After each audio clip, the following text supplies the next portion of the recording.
बिस्मिल्लाहिर्रहमानिर्रहीम। अस्सलाम वालेकुम। ये आपका अपना डिजिटल प्लेटफॉर्म है। मैं तारिक मतीन हूँ। वल्लाहु खैरुल माकिरीन। अल्लाह सबसे बेहतर तदबीर फरमाने वाला है, वही बचाएगा मेरे देश को बलाओं से, जो बारिश में शजर से घोंसला गिरने नहीं देता, क्योंकि उसकी तदबीर तमाम तदाबीर की इमाम है। गिलगित बल्तिस्तान के इलेक्शन से बात शुरू करते हैं। बहुत अहम मामला है। उसके बाद आपके साथ, मेरे साथ IMF और हुकूमत क्या करने जा रहे हैं, इसकी भी इस वीडियो में बात करेंगे। देखिए, सबसे पहले गिलगित बल्तिस्तान असेंबली, यहाँ पर जो इंतखाबात हो रहे हैं, जिनके लिए नून लीग को खुला मैदान मैसर है, पीपल्स पार्टी को खुला मैदान मैसर है, लेकिन चाहत, प्यार, दुलार, गले से लगा के चलना, ये नून लीग और पीपल्स पार्टी को मैसर नहीं है। गिलगित बल्तिस्तान में मरकज़ में है, वहाँ किसको मैसर है ये भी मैं अभी आपको बता देता हूँ। क्योंकि वहाँ कौन है जो चहीता है, कुछ लोगों का चहीता, उसकी बात करेंगे। देखिए, मैंने वहाँ मौजूद बहुत से लोगों से कुछ मालूमात हासिल की, कुछ रिसर्च की, और अब ये तमाम चीज़ें मैं आपके सामने रख देता हूँ। पाकिस्तान तहरीक इंसाफ कहाँ खड़ी है, इसकी भी इस वीडियो में बात करेंगे। जनरल सीटें इस इंतखाब के लिए 24 हैं, जिन पर बराह रास्त इंतखाब होगा। मखसूस या रिजर्व्ड सीट्स ये 6 ख़वातीन की हैं, 3 टेक्नोक्रेट्स की हैं, टेक्नोक्रेट्स या प्रोफेशनल्स कहें, और ये जो हैं वो पार्टी की जनरल सीटों की बुनियाद पर भरी जाती हैं। फिर मेजॉरिटी है 17 सीटें।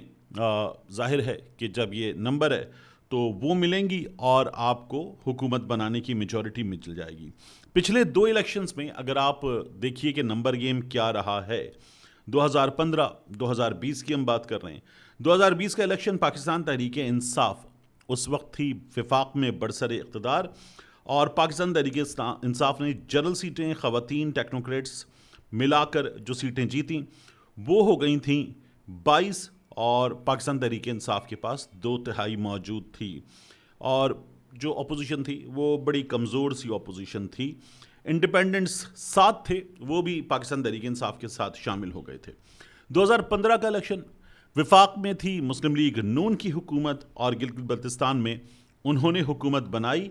उन्होंने जो सीटें थीं वो 21 जीत ली थीं, और पाकिस्तान पीपल्स पार्टी की 1 सीट थी। मजलिस वहादत मुस्लिमीन और उसके अलावा ITP, इन लोगों की जो सीटें थीं ये मिलाकर 3 से 4 सीटें इन लोगों की थीं।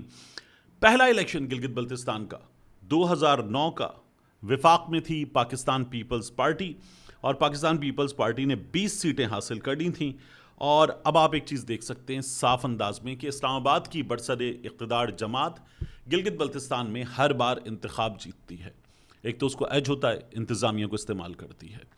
दूसरा, विफाक में बरसर इक़्तिदार जमात जो है उसको वहाँ पर जो कम्युनिटी के बड़े हैं, अब ये लोकल्स बता रहे हैं, वो कहते हैं हमारे मसाइल यही लोग हल करेंगे, इनको वोट दे देते हैं, और इनको वोट देना हमारे फ़ायदे का सौदा है। दूसरी चीज़, और फिर उसके अलावा अगर गैर सियासी ताकतों के साथ बेहतरीन चल रही हो तो वो पूरा पूरा साथ देती हैं।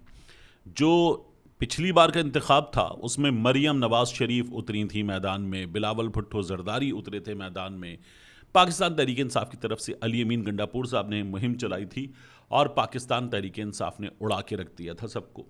नून लीग ने भी ठीक ठाक बड़े मार्जिन से फतह हासिल की थी। तो ये होता रहा है गिलगित बल्तिस्तान में। अब की बार सूरत हाल क्या है, इस हिसाब से तो एक बार फिर नून लीग सबसे मजबूत होनी चाहिए, और हफीज़ुर रहमान जो वहाँ पर वज़ीर आला रह चुके हैं वो भी इंतखाब में मार्के में आगे आगे हैं, तो नून लीग को सबसे ज़्यादा स्ट्रॉन्ग होना चाहिए। लेकिन नून और PP के दरमियान बड़ा ठीक ठाक मुकाबला है। पाकिस्तान तहरीक इंसाफ मुकाबले में कहाँ खड़ी है? पाकिस्तान तहरीक इंसाफ और मजलिस वहादत मुस्लिमीन, इन्होंने मिलाकर अपने कैंडिडेट्स उतारे हैं, और इनकी जो मकबूलियत है, मकामी लोग ये बता रहे हैं, वो इंतहा को छू रही है। इससे पहले ऐसी मकबूलियत पाकिस्तान तहरीक इंसाफ और मजलिस वहादत मुस्लिमीन के उम्मीदवारों को मैसर नहीं थी, ख़ास तौर पर नौजवान वोटर। मैंने जिन लोगों से बात की उनका ये कहना है कि 95% नौजवान वोटर वो वोट करना चाहता है इमरान खान के कहे हुए कैंडिडेट को, और खालिद खुर्शीद से कुछ जगहों पर वो नाराज़ हैं, लेकिन फिर भी वो इमरान खान के कहे हुए कैंडिडेट को वोट करना चाहते हैं। और मैंने जिन लोगों से बात की उनसे मैंने इलेक्शन की फेयरनेस, प्रोसेस है अभी, प्रोसेस की फेयरनेस पर बात की। उन्होंने कहा कोई फेयर नहीं है। लेकिन चहीता कौन है? देखिए, चहीते हैं आईपीपी वाले, उनको साथ लेकर घूमा जा रहा है, उनके लिए खुद भी वोट मांगे जा रहे हैं, कहा जा रहा है ये जीतेंगे। क्या वो जीतेंगे? उनका इत्तेहाद है इस्लामी इत्तेहाद वालों के साथ, तो उनको मखसूस ताकतों की मोहब्बत का एज हासिल है। लेकिन फिर भी क्या वो जीतेंगे? तो इस बात के चांसेस कम हैं। उनके पास कैंडिडेट्स भी अच्छे हैं, लेकिन लोग ये देखते हैं कि ये जहाँ से आ रहे हैं उनको वोट कौन देगा। अब ये सब कुछ तब होता है जब इलेक्शन हो ठीक ठाक फेयर। अब इस वक्त जो पिक्चर नज़र आ रही है उसमें पाकिस्तान तहरीक इंसाफ के कैंडिडेट्स इतने स्ट्रॉन्ग हो चुके हैं। पाकिस्तान तहरीक इंसाफ ने बड़े उम्मीदवार नहीं उतारे, जैसे हफीज़ुर रहमान के सामने जो हल्का नंबर 2 है वहाँ अतीक नामी एक नौजवान मैदान में उतारा गया है, और वो नौजवान जो है वो उसके सामने जो कैंडिडेट्स हैं वो हफीज़ुर रहमान हो या जमील साहब हो, उनके मुकाबले में अतीक नामी नौजवान बहुत तगड़ा कैंडिडेट नहीं है जैसा कि पॉलिटिकल हिस्ट्री के साथ कोई शख्स आता है। लेकिन ऐसी मकबूलियत है पाकिस्तान तहरीक इंसाफ के लोगों की कि उन्हें यह नज़र आ रहा है कि वो इंतखाबी मार्का अभी से जीत चुके। जो नून ने, पीपी ने बर्बरियत और फस्तायत इस वक्त इस्तेमाल करते हुए साबित किया है, उन्हें भी नज़र आ रहा है कि वो ये इलेक्शन हार चुके हैं और कोई चांस उनका नहीं है। लेकिन फिर भी वहाँ की डायनामिक्स मुख्तलिफ हैं। जो कम्युनिटी के बड़े हैं वो कहते हैं वोट उसको दो जिसकी इस्लामाबाद में हुकूमत है, ये पहले भी हुआ है। दूसरा, इन लोगों को मिला के और इनके साथ मुमकिन है कि आईपीपी वालों को मिला के एक हुकूमत बना दी जाए। पाकिस्तान तहरीक इंसाफ के सपोर्टेड कैंडिडेट्स और मजलिस वहदत मुस्लिमीन वाले, उनको एक तरफ कर दिया जाए, और ये सब कुछ फॉर्म 47 के ज़रिए मुमकिन हो पाएगा। फॉर्म 45 पर यह होना बहुत ही मुश्किल है गिलगित बल्तिस्तान में। खालिद खुर्शीद साहब की वालिदा जो हैं वो पाकिस्तान तहरीक इंसाफ के हिमायती याफ्ता उम्मीदवारों में मजबूत तरीन कैंडिडेट करार दी जा रही हैं। लेकिन मेरी जिन लोगों से बात हुई उनका ये कहना है कि उनको भी फॉर्म 47 पर हरवाया जाएगा। ये बातें वहाँ पर लोग कर रहे हैं, हालांकि लोग वोट उन्हीं को देना चाहते हैं, उन्हीं को देना चाहते हैं। और इस इलेक्शन को पाकिस्तान तहरीक इंसाफ ना जीत पाए, इस बात की सिस्टम ने ठान ली है। ये इलेक्शन पीपी जीते, नून जीते, इनके दरमियान टफ कंपटीशन हो, आईपीपी वालों को साथ मिला के एक हुकूमत बनवा दी जाए, ये सब कुछ हो, लेकिन पाकिस्तान तहरीक इंसाफ वाले ना जीतें, इस बात की ठान ली गई है। दूसरी जानिब नौजवानों ने ठान ली है कि उन्हें पाकिस्तान तहरीक इंसाफ को, इमरान खान के सपोर्टेड कैंडिडेट्स को जितवाना है। तो ये अब की बार पहले से बहुत मुख्तलिफ इलेक्शन होने जा रहा है। जो जीबी की डायनामिक्स हैं वो डायनामिक्स अपना रोल रखती हैं कि ठीक है जो मरकज़ में उसको यहाँ लाते हैं, लेकिन नौजवानों ने कुछ और ही इरादा कर लिया है। तो देखें क्या बनता है। अल्लाह करे कि ये पूरा प्रोसेस पुरअमन तरीके से अंजाम पाए, फेयर हो, फेयर हो, फेयर हो। इससे ज़्यादा कुछ ज़रूरी नहीं है जमहूरियत के लिए, पाकिस्तान के लिए, पाकिस्तान की बका के लिए। लेकिन जो पियामन भाई वो सुहागन, हमारे यहाँ ये होता है। तो अब देखते हैं कि यहाँ पर भी यही सब कुछ किया जाता है या नहीं। इसके बाद आईएमएफ मेरे और आपके साथ, जो हमारे प्यारे करेंगे सियासी लोगों के साथ, वो हो जाएगा। आईएमएफ मेरे और आपके साथ क्या करने जा रहा है इसकी बात कर लेते हैं। आईएमएफ ने ये कहा है कि अब आप जो जीएसटी है उसकी शरह 18 से बढ़ाकर 19% कर दें, तो मेरे और आपके गले पर पहली छुरी आईएमएफ फेर रहा है ताकि हुकूमत के जो टैक्सेस हैं वो बढ़ सकें। दावा ये किया जा रहा है कि हुकूमत बड़ी मुखालिफत कर रही है आईएमएफ के सामने, और इससे महंगाई में बहुत इजाफा हो जाएगा, आवाम पर इजाफी बोझ पड़ जाएगा। ये हमें ख़बरों से दावा पता चल रहा है। मैं इस दावे को किसी सूरत तस्लीम नहीं करता। इस हुकूमत ने जो पेट्रोलियम लेवी के मामले में किया, जो दीगर चीज़ों के मामले में किया, इस हुकूमत ने मार डाला है एक आम आदमी को। ये बेरहम, अवाम दुश्मन, जालिम हुकूमत है, फस्तायत की हुकूमत है। तो इन लोगों ने एक आम आदमी को मार डाला है। अब सोलर पैनल्स पर जीएसटी 10% से बढ़ाकर कर दिया जाए 18%। इसके साथ इलेक्ट्रिक और हाइब्रिड गाड़ियां, इन पर जो बड़ा टैक्स इजाफा है वो भी तजवीज़ किया जा रहा है। इलेक्ट्रिक गाड़ियों पर मौजूदा जो 1% जीएसटी है उसको बढ़ा दिया जाए, कर दिया जाए 18%। ये जो एसयूवीज़ है ना, चीनी, कोरियन और उसके अलावा मलेशियन और दीगर गाड़ियाँ, इनको बड़ी हिट लगेगी इससे। तो ये बढ़ा दिया जाए और ये कर दिया जाए 18%।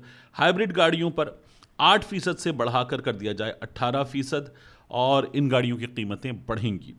फिर उसके बाद हुकूमती अंदाजों के मुताबिक सिर्फ 1% जीएसटी इजाफे से सालाना 300 अरब रुपए के करीब इजाफी टैक्सेस जमा होंगे। अब इस वक्त एफबीआर की हालत क्या है? एफबीआर इस माली साल के रेवेन्यू हदफ से पीछे है, और इसी कमजोर कारकर्दगी और मुमकिना शॉर्टफॉल की वजह से आईएमएफ नए टैक्स इक़दामात पर जोर दे रहा है।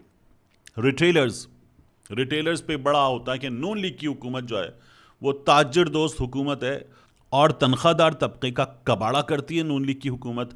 उनको उल्टा करके ऐसे हिलाती है, उनकी जेबों से सब कुछ निकाल लेती है, ताजिरों का ख्याल रखती है। आईएमएफ ने तजवीज़ पेश की है कि 20 करोड़ तक सालाना कारोबार रखने वाले रिटेलर्स 25,000 मुकर्ररा सेल्स टैक्स अदा करेंगे। 20 करोड़ तक कारोबार रखने वाले रिटेलर्स 25,000 रुपये मुकर्ररा फिक्स्ड टैक्स अदा करेंगे, और उन्हें हासिल होगा ऑडिट से इस्तिस्ना। क्या मज़े! इस मुल्क में अगर आपके ताकतवर हलकों से, हुकूमती लोगों से ताल्लुकात हों तो पूरा एक सेक्टर बच जाता है। अब आईएमएफ जो कर रहा है, देखते हैं उसके नतीजे में ये हुकूमत हमारे साथ बजट आ रहा है, क्या करती है। क्या बड़े रिलीफ होंगे बजट में? कोई रिलीफ नज़र नहीं आ रहा। क्या तनख्वाहों में ठीक ठाक इजाफे वगैरह ये किए जाएंगे? तो मुझे ये भी हुकूमत की तरफ से लॉलीपॉप नज़र आ रहा है। अगर हुकूमत इन हालात में कोई मामूली सा इजाफा करती भी है तो उसके बाद जिस तरह से महंगाई का तूफान आने वाला है, जिस तरह से टैक्स के मामलात में चीज़ें होने जा रही हैं, वो इजाफा जो है वो ऊँट के मुंह में ज़ीरे से भी कम होगा। आखिरी चीज़, ये जो पेरिस में हुआ है, ये PSG पेरिस सेंट जर्मेन, इन्होंने फतह हासिल की आर्सेनल पर, और फुटबॉल के उस मैच में जिसे पिछले कुछ अरसे का सबसे बड़ा मैच करार दिया जा रहा था, और उस सबसे बड़े मैच के मौके पर हालात ख़राब हो सकते हैं, दंगे हो सकते हैं, ये सब कुछ मुमकिन था। तो बड़ी ठीक ठाक तैयारी थी पुलिस की, लेकिन हुआ वही, मैच हुआ और फिर उसके बाद पेरिस में मुजाहिरीन ने बोतल बम फेंके, दुकानों पर हमले किए, और उन्होंने 10 के करीब पुलिस अहलकारों को जख्मी कर दिया। कचरे के डिब्बे उठाकर सड़कों पर फेंके, दीगर सामान निकालकर फेंका और उसको आग लगा दी। ऐसा लग रहा है पेरिस को देखते हुए कि जैसे कोई जंग ज़दा जोन हो, और वहाँ के हालात बड़े ख़राब हैं।